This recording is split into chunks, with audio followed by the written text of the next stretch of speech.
Ayer tocamos un tema que es tremendamente importante y tremendamente directo, que toca, por supuesto, a la media, que es la realidad cubana. Se acaba la revolución en Cuba a partir de esta especie de apertura que se ha dado entre Estados Unidos y los Castro y la ira de los Castro, Juan Andrés. Esa es la gran pregunta, amigos míos. ¿Cuán diferente era Cuba hasta el año 1959 y todo eso podría acabarse por esta reconciliación con Estados Unidos? Ayer, álgidamente, estuvimos discutiendo sobre este tema y les contamos, a partir de este resumen, qué conclusiones llegamos ayer. Fíjense que había un problema. Supuestamente, siendo que tenían todo el apoyo de Estados Unidos, hay que entender que si bien era un país que acusaba, digamos, cierto estado de libertad, pero con un modelo de carácter un poquito más socialista, digamos, buscando la igualdad, finalmente el desequilibrio era lo que primaba en este país. Sí, pero tú sabes que todas aquellas embarcaciones que vayan a Cuba a llevarnos alimentos no pueden zarpar, no pueden anclarse en las costas de Estados Unidos. Sí, claro, tienen que llegar directo. Después de 6 meses. No, los castigan. Ese es el bloqueo económico, es justamente eso, cortar las relaciones comerciales con Cuba. Nosotros, para poder alimentarnos, tú decías, lugar grande, pero en realidad somos una isla. Sí. Dependíamos mucho del sistema socialista. De todas formas, a mí me parece que Fidel es un caudillo que emerge en un contexto de Guerra Fría y que no habría tenido la misma cabida, la misma resonancia en los tiempos de hoy. Me parece que un personaje como Fidel, que es capaz de conducir un país a lo que llevó a Cuba, nos guste o no nos guste, no existiría en el día de hoy. Yo no puedo hablar de lo que no sé, pero sí te puedo decir que yo estuve en casa de familiares de Fidel Castro y viven normal como viven los médicos, como viven la gente que tiene una situación normal. Sería como clase media alta acá, una situación buena. No. ¡Qué buena! Allá no hay clases altas, ni bajas, ni medianas. Allá no existen las clases sociales. ¡Wow! Atención, amigos míos. Estamos todos cagados. A ver, hablamos desde todos los flancos, pero lo que hay que entender es que en el año 1960-61 aproximadamente, Estados Unidos decide aislar económicamente a Cuba, ¿cierto? No solo eso, en el año 1962 Cuba se convierte en el centro geográfico del mundo más importante de todo, porque casi se desata la Tercera Guerra Mundial ahí, a partir, obviamente, de la crisis de los misiles. Por si fuera poco, atención, fue en ese año cuando Estados Unidos, que no podía tener un foco de carácter comunista tan cerca de ellos, a menos de 150 kilómetros de distancia, y decide convertirlo en un eje del mal. Dice, ellos son potenciales ayudadores de países como Irán, Sudán y Siria, que era, por digámoslo, una tremenda mentira, pero sin embargo, finalmente la gente o mucha parte del mundo llegó a comprar. Eso era para poder meternos mano en el minuto que quisieran meternos mano. Sí, yo me acuerdo cuando era chica, en Cuba se hicieron refugios debajo de la tierra y nos entrenaban todos los días. En el fondo tocaba una alarma y teníamos que salir corriendo y meternos debajo de la tierra porque tuvimos una buena instancia de estar ahí mismo, que nos vinieran a...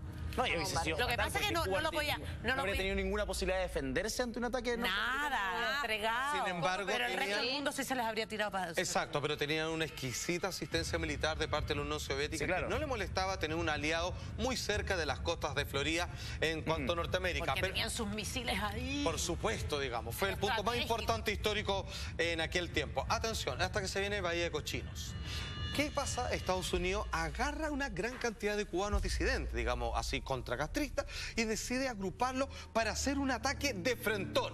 Todo esto falla. Y ahí es cuando Estados Unidos... Los cambian por compotas, por comida. Exactamente. Se los devolvimos a Estados Unidos a cambio de que nos mandaran comida. Mentira. Bueno, ¿cómo se defiende mediáticamente Estados Unidos diciendo que el asesinato de JFK, a quien vemos en pantalla, fue por culpa de este fracaso misión de la Bahía de Cochinos, que el grupo de cubanos que logró infiltrarse y que el mismísimo Fidel estaría detrás, casi prácticamente el que pulsó el gatillo para finalmente, digamos, llevar la muerte de JFK. Escuchamos, por favor, cómo se entendía en aquel tiempo esta situación. Mira, atención. Una imagen que todo el mundo reconoce. Histórica. Y que claramente está revestida de una conspiración. Solo hubo un culpable, a quien nunca pudieron interrogar ni condenar porque a los pocos minutos fue también asesinado. Con eso se cerraba uno de los más grandes misterios. Al no haber un culpable físico a quien someter a tribunales, por supuesto, Fidel Castro se convirtió, obviamente, en el hombre detrás de todo este supuesto complot, cuando podemos casi entender que es Estados Unidos mismo, los poderes fácticos detrás de todo esto, tratando de eliminar y borrar del mapa al entonces presidente de Estados Unidos, que por, entre otras cosas, no quería ir a la guerra de Vietnam. ¿Era plausible una teoría así? O sea, ¿tiene sentido realmente? No, es otra más de las mentiras que inventan. Absolutamente, porque fíjense que no había ninguna posibilidad. JFK estaba al tanto, digamos, de los planes de la CIA, obviamente de todas las instituciones de secreto y espionaje. Sin embargo, claramente esto fue instalado en el inconsciente colectivo. De hecho, ni siquiera las películas se atrevieron a meterse ahí, ¿cierto? Que compran cualquier tipo de teoría o hipótesis que han sabido hacer de los rusos al enemigo, como hoy día los norcoreanos. Pero fíjate que ahí simplemente no se metieron. Incluso en El Padrino, segunda parte, ahí los mafiosos jugaban a tener una torta con la forma de la isla de Cuba y se la repartían casi como qué negocios van a poner ahí. Pero no es mentira. Exacto. No es mentira. Eso es verdad. Toda la gente que se fue de cuando el triunfo de la revolución, que se fue tiene que arrancar de Cuba, volver a Estados Unidos. Ellos todavía, porque eran propiedades que eran de ellos, todavía la tienen así marcadito esperando a que esto caiga. Claro. Y que de hecho, tú sabías que todos los cubanos en Miami tienen un callo acá en este dedo. ¿Un callo? Sí, porque dicen, este año se seca Fidel, mira, este año se seca, todavía están esperando a que se caigan los casos.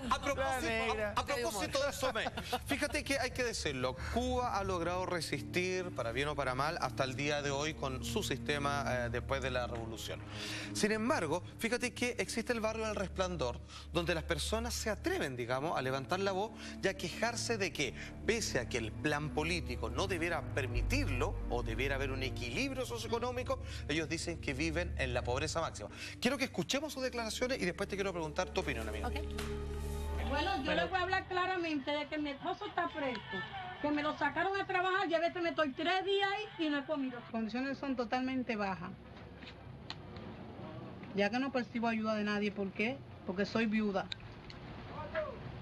de un hombre que le trabajó tanto esta revolución y dejó un niño con 3 años y a los 7 años empezaron a atendérmelo y el Estado le quitó la pensión. Aquí hay peores situaciones. Aquí graban al 30 de noviembre. Porque no vienen a ver cómo se vive. Viven como ricos. Tengo entrevistas con mi esposo, no sé desde cuándo. Me decía, me explicaba eso, que se ha entrevistado y nada. Que ha solicitado cada vez entrevista. que voy, no hay, mira.